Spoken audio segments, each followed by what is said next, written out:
میرا محبوب پیغمبر آپ کی حالت یہ موسیٰ علیہ السلام کی حالت کی طرح ہے، یعنی جیسے موسیٰ علیہ السلام ملک چھوڑ کے جانا پڑا، آپ کو بھی اپنا آبائی وطن چھوڑ کے جانا پڑے گا۔ جیسے موسیٰ علیہ السلام نکلتے ہیں خوف اور دہشت کی حالت میں، کیونکہ ان کے قتل کا فیصلہ ہو چکا ہے فرعون کے محل میں، اسی طرح آپ بھی خوف اور خطرے کی حالت میں نکلیں گے، کیونکہ آپ کے قتل کا بھی فیصلہ ہو چکا ہوگا۔ اور جیسے موسیٰ علیہ السلام پہنچتے ہیں جا کے مدین، ایک دوسرے ملک میں اپنا قیام بناتے ہیں، اسی طرح آپ بھی مکہ سے نکلیں گے اور مدینہ میں جا کے قیام پکڑیں گے۔ پھر جیسے موسیٰ علیہ السلام وہاں 8-10 سال رہتے ہیں اور دوبارہ اسی ملک مصر آتے ہیں، واپس آتے ہیں، نبوت کی شان کے ساتھ رسالت لے کے آتے ہیں۔ میرا پاک پیغمبر جب آپ بھی ہجرت کر کے مدینہ جائیں گے تو 8ویں سال آپ بھی مکے کے فاتح بن کے آئیں گے۔ ان الذی فرض علیک القرآن لرادک الی معاد، جس ذات نے آپ پر قرآن بیان کرنا فرض کر دیا ہے، لرادک الی معاد، وہ ذات آپ کو اپنے اصل ٹھکانے یعنی مکے کی طرف لٹائے گا۔ یہ کس کے تصور میں تھا کہ رات کے اندھیرے میں جانے والے دن کے اجالے میں 10,000 کے لشکر کے ساتھ آئیں گے؟ فرمایا نتلو علیک من نبأ موسیٰ وفرعون بالحق، میرا پیغمبر ہم آپ پہ موسیٰ اور فرعون کا واقعہ بیان کرتے ہیں بالحق، حق کے ساتھ، سچائی کے ساتھ، بالکل ٹھیک ٹھیک انداز سے، لقوم یؤمنون، اس قوم کے لیے جو ایمان رکھتے ہیں۔ ان فرعون علا فی الارض، یقیناً فرعون سرکش ہو گیا تھا زمین میں، وجعل اہلہا شیعا، اور اس نے اپنی پوری قوم رعیت کو فرقے فرقے بنا دیا تھا۔ شیعہ کس کو کہتے ہیں؟ ایک ٹولے، فرقے، گروہ کو۔ تو بادشاہ فرعون کی سیاست کا بھی یہی طریقہ کار تھا کہ لوگوں کو کیا کرو؟ تقسیم کرو اور حکمرانی کرو، ٹھیک ہے نا؟ یہ ان کا طریقہ کار تھا۔ کفار کے طریقے یہی ہیں کہ ملک، رعایا، قوم کو آپس میں تقسیم کرو، لڑاؤ اور حکمرانی کرو۔ اسلام کا طریقہ یہ نہیں ہے، اسلام کا طریقہ ہے قوم کی اصلاح کرو اور ان کو ایک جان بنا کے حکمرانی کرو۔ یہ فرق ہے۔ تو فرمایا وَجَعَلَ أَهْلَهَا شِيَعًا، اور اس نے کر دیا تھا مصر کے رہنے والوں کو شیعہ، ٹکڑے ٹکڑے، گروہ گروہ، اور کرتا کیا تھا؟ يَسْتَضْعِفُ طَائِفَةً مِّنْهُمْ، ان میں سے ایک گروہ کو کمزور کر دیتا تھا۔ ایک گروہ کو کیا کر دیتا؟ بالکل کمزور، ایک پارٹی کی سربراہی کرتا، دوسرے کو مارتا۔ اچھا کیسے؟ فرمایا یذبح ابناءہم ویستحیی نساءہم، ان کے بچوں کو ذبح کرتا، بیٹوں کو، ویستحیی نساءہم، اور ان کی عورتوں کو زندہ چھوڑتا۔ انہو کان من المفسدین، بے شک وہ فسادیوں میں سے تھا۔ وَنُرِيدُ أَن نَّمُنَّ عَلَى الَّذِينَ اسْتُضْعِفُوا فِي الْأَرْضِ وَنَجْعَلَهُمْ أَئِمَّةً وَنَجْعَلَهُمُ الْوَارِثِينَ۔ فرمایا اور ہم نے ارادہ کیا، ہم چاہ رہے تھے انمنا، کہ ہم احسان کریں ان لوگوں پر جن کو کمزور سمجھا جاتا تھا، یعنی بنی اسرائیلی، جن کو کمزور بنایا گیا تھا، مظلوم جو تھے، تاکہ ہم ان کے اوپر احسان کریں، وَنَجْعَلَهُمْ أَئِمَّةً اور ہم انہیں پیشوا بنا دیں، وَنَجْعَلَهُمُ الْوَارِثِينَ اور ہم ان کو اس ملک مصر کے وارث بنا دیں، وَنُمَكِّنَ لَهُمْ فِي الْأَرْضِ اور ہم ٹھکانہ دیں ان کو زمین میں، وَنُرِيَ فِرْعَوْنَ وَهَامَانَ وَجُنُودَهُمَا مِنْهُمْ مَا كَانُوا يَحْذَرُونَ۔ فرمایا اور ہم چاہتے تھے کہ ان کو زمین میں ٹھکانہ دے، ان کو پیشوا بنائیں، ان کو ملک کا وارث بنائیں، اور فرعون حامان اور ان کے لشکروں کو ہم وہ دکھائیں یحذرون جس کا وہ خطرہ محسوس کرتے تھے، جس بات سے وہ ڈرتے تھے ہم وہی دکھائیں۔ کس بات سے ڈرتے تھے؟ کرسی نہ چلی جائے۔ کس بات سے ڈرتے تھے؟ اقتدار ہاتھ سے نہ چلا جائے، حکمرانی نہ چلی جائے، اسی لیے تو بچے قتل کر رہا تھا۔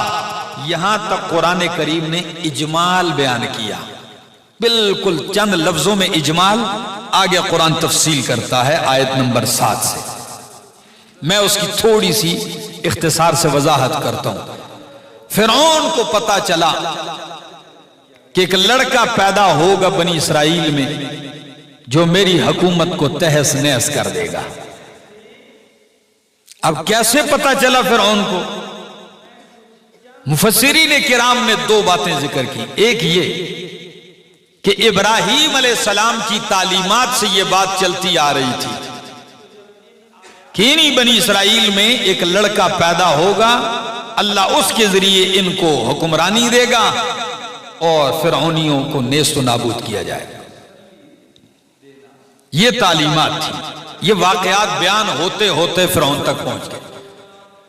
دوسری روایت مفسرین فرماتے ہیں کہ خود فرعون نے خواب دیکھا کہ ایک آگ ہے جو بنی اسرائیلیوں کی بستی سے اٹھتی ہے اور آگ ساری دنیا کو ایسے لپیٹ میں لیتی ہوئی آ رہی ہے، اور عجیب بات کہ مصریوں کے گھروں کو جلا رہی ہے، قبطیوں کے گھروں کو جلا رہی ہے، اور بنی اسرائیلیوں کے گھروں کو کچھ نہیں ہو رہا۔ صبح پوچھنے لگا تعبیر کیا ہے؟ کسی نے کہا تعبیر تو اس کی بالکل واضح ہے کہ انہی میں سے کوئی اٹھنے والی ہے چنگاری، اور کوئی بندہ اٹھنے والا ہے جو تیری حکومت کا خاتمہ کر دے گا۔ فرعون نے کہا اس سے پہلے کہ وہ پیدا ہو وہ جنم لے، میں اس کو جنم لینے ہی نہ دوں۔ اچھا، یہاں کچھ لوگوں کے دماغوں میں ایک اور بات ہے، وہ اکثر کہتے ہیں جی فرعون کو نجومیوں نے بتایا تھا۔ کس نے بتایا تھا؟ آپ نے سنا ہوگا جی، نجومیوں نے بتایا تھا۔ بھائی یہ ساری باتیں غلط ہیں، نجومیوں کو کیا پتا ہے؟ اور اگر نجومیوں نے بتایا تھا تو اس کا مطلب ہے قرآن نجومیوں کی تصدیق کرتا ہے؟ کبھی بھی نہیں، کیونکہ صاحب قرآن محمد رسول اللہ صلی اللہ تعالی علیہ وآلہ آلہ وسلم نے فرمایا من اتا عرافن، جو نجومی کاہن کے پاس آیا پھر اس کو ہاتھ دکھایا یا پھر اسے اپنی قسمت معلوم کروائی، اس سے غیب کی باتیں معلوم کرنا چاہا اور اس کی تصدیق کی، تو اس نے میرے اوپر نازل ہونے والے قرآن کا انکار کیا ہے۔ ایک دوسری حدیث میں آتا ہے جس نے کاہن کے پاس جا کر اس کی تصدیق کی 40 دن تک ایمان اس کے قریب نہیں آئے گا۔ صحیح مسلم۔ کتنے دن؟ اب 40 دن کے اندر یہ مر گیا تو ایمان کے ساتھ جائے گا یا خالی جائے گا؟ خالی جائے گا۔ مجھے تو تعجب ہوتا ہے کہ اس امت کے لوگ امام الانبیاء صلی اللہ علیہ وسلم پر ایمان رکھنے کے باوجود، مومن کہلوانے کے باوجود بھی کاہنوں کو جا کے ہاتھ دکھاتے ہیں، ان سے اپنی قسمتیں معلوم کرواتے ہیں، کبھی ہاتھ کی لکیروں سے پتے معلوم کرواتے ہیں، کبھی جا کے ستاروں سے اپنی قسمتیں معلوم کرواتے ہیں۔ کیسے جاہل لوگ ہیں۔ قرآن مقدس اٹھا کے دیکھ لیجئے، مفسرین نے لکھا ہے، بلکہ امام بخاری نے بھی یہ روایت ذکر کی ہے حضرت سفیان فرماتے ہیں ستاروں کے اللہ نے 3 فائدے ذکر کیے. کتنے فائدے؟ ایک فائدہ یہ وَجَعَلْنَاهَا رُجُومًا لِلشَّيَاطِينَ کہ ستارے شیاطین بگانے کا ذریعہ ہے. شیاطین اوپر آسمان پہ چڑھنے کی کوشش کرتے ہیں, فرشتوں کی باتیں سننا چاہتے ہیں تو فرشتے انہی میں سے انگارہ لے کے انہیں مارتے ہیں. اور دوسرا فائدہ قرآن ذکر کرتا ہے ستاروں کا وَلَقَدْ زَيَّنَّا السَّمَاءَ الدُّنْيَا بِمَصَابِيحَ کہ ہم نے آسمان دنیا کو ستاروں سے مزین کیا ہے. آسمان کی زینت ہے, آسمان کی رونق ہے, زیبائش ہے. اور تیسرا فائدہ قرآن ذکر کرتا ہے ستاروں کا وَالَّذِي جَعَلَ لَكُمُ النُّجُومَ لِتَهْتَدُوا بِهَا فِي ظُلُمَاتِ الْبَرِّ وَالْبَحْرِ اللہ نے ستارے اس لیے بنائے تاکہ تم سمندروں اور خشکیوں کے راستوں میں کہ جنگلوں میں بیابانوں میں ان کے ذریعے رستہ معلوم کرو. خشکی اور سمندروں میں ان کے ذریعے کیا معلوم کرو؟ رستہ معلوم کرو. فوجیوں کو ٹریننگ دی جاتی ہے باقاعدہ. اور پرانے زمانے کے جتنے بھی ملاح ہوتے تھے کشتیاں چلانے والے تو وہ سمندروں میں ستاروں ہی کے ذریعے تو رات کے اندھیرے میں کنارے تو نظر نہیں آتے تھے, راستہ معلوم کرتے تھے. تو کتنے فائدے ہوئے بولو؟ آسمان کی زینت ستارے, شیاطین بگانے کا ذریعہ ستارے, اور رستہ معلوم کرنے کا ذریعہ ستارے. احمد جمشید اگر کوئی کہے تو پھر تائید کر دینا, دل کو بات اچھی لگے. ستاروں کی یہ 3 اوصاف اگر میں غور کروں قرآن کے مطالعے سے دیکھوں تو میرے پیغمبر کی یاروں میں بھی پائی جاتی ہے. جس طرح ستارے سے آسمان مزین ہے, میرے نبی کے صحابہ سے دین مزین ہے. جیسے ستاروں سے شیاطین بگائے جاتے ہیں, میرے پیغمبر کے صحابہ کے ذریعے بھی شیاطین بگائے جاتے ہیں. اور یہ صفت عمر میں اتنی اتم درجے کی پائی جاتی ہے کہ فاروق اعظم جس راستے سے گزرتا ہے شیطان وہ رستہ ہی چھوڑ دیتا ہے. اور تیسری بات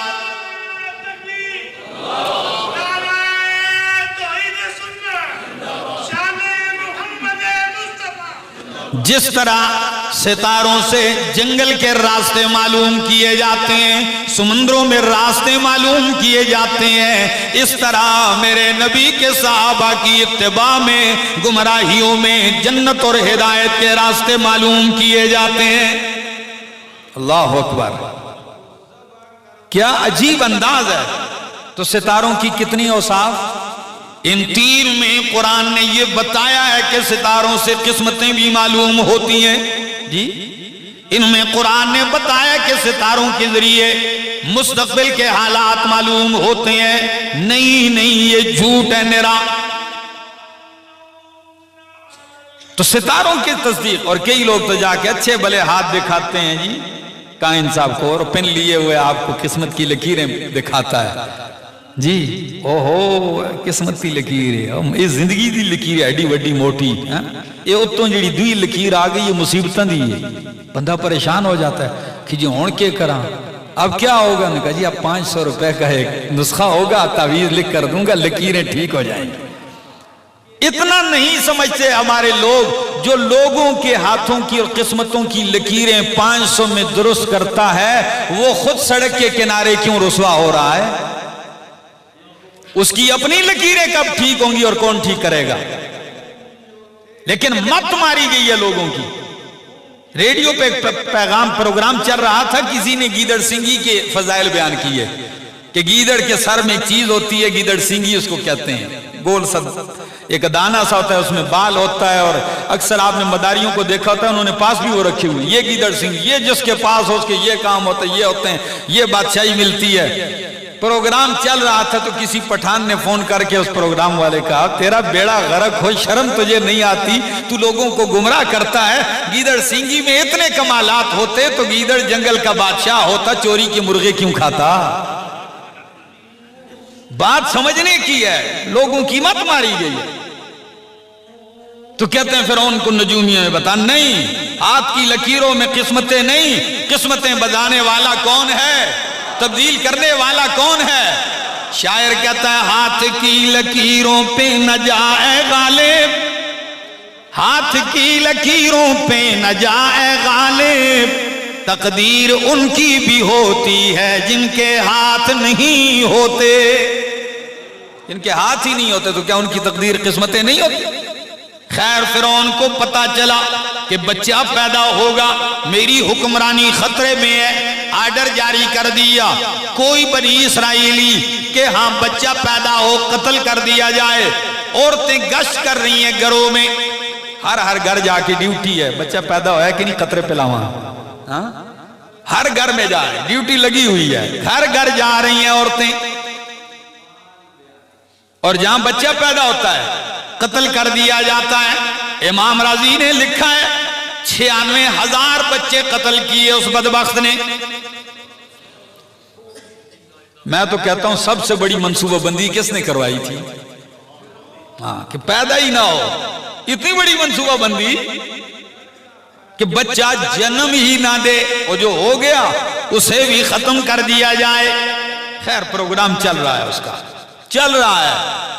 اللہ نے فرمایا یہ تو فرعون کی تدبیر ہے، لیکن تدبیر بندہ کرتا ہے، تقدیر رب کرتا ہے۔ واللہ غالب علی امرہ ولکن اکثر الناس لا یعلمون۔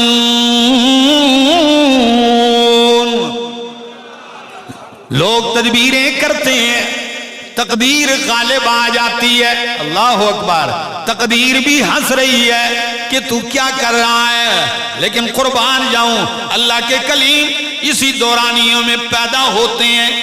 موسیٰ علیہ السلام پیدا ہوتے ہیں، والد کا نام عمران ہے، پیدا ہوتے ہیں موسیٰ علیہ السلام، بڑا چھپانے کی کوشش کی جا رہی، کئی دن چھپائے رکھا، لیکن ٹیمیں آ رہی ہیں جا رہی ہیں، خطرہ محسوس ہونے لگا کہیں آئیں قتل نہ کر دیں۔ قرآن کیا کہتا ہے؟ یہ میرے سامنے سورۃ القصص 20واں پارہ آیت نمبر 7، قرآن کہتا ہے وَأَوْحَيْنَا إِلَىٰ أُمِّ مُوسَىٰ، ہم نے موسیٰ علیہ السلام کی والدہ کی طرف وحی کی۔ یہاں وحی سے مراد دل میں بات ڈالنا الہام ہے۔ یہاں وحی سے مراد کیا ہے؟ دل میں بات ڈالنا، کیونکہ کوئی عورت پیغمبر نہیں بنی، تو وحی سے مراد وہ وحی نہیں جو نبیوں پر آتی ہے۔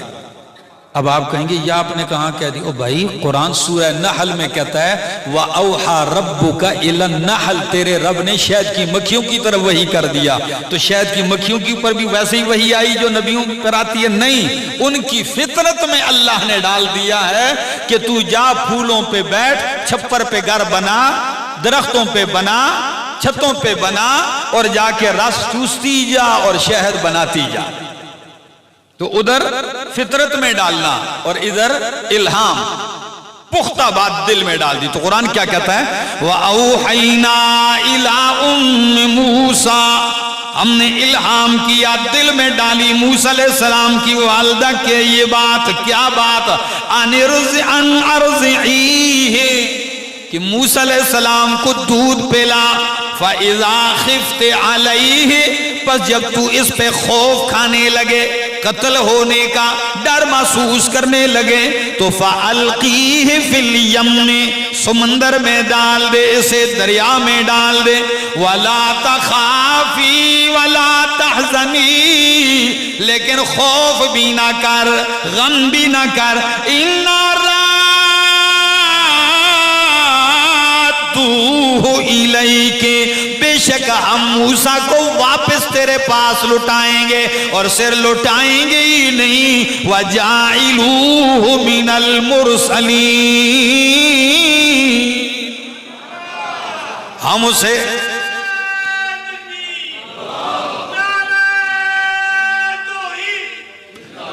بابا جی کافی عرصے کے بعد 80 دن کی غیر حاضری کے بعد آئے ہیں، تو آپ لوگ کچھ تو جگائیں۔ تو کیا کہا؟ ہم اسے رسول بنائیں گے۔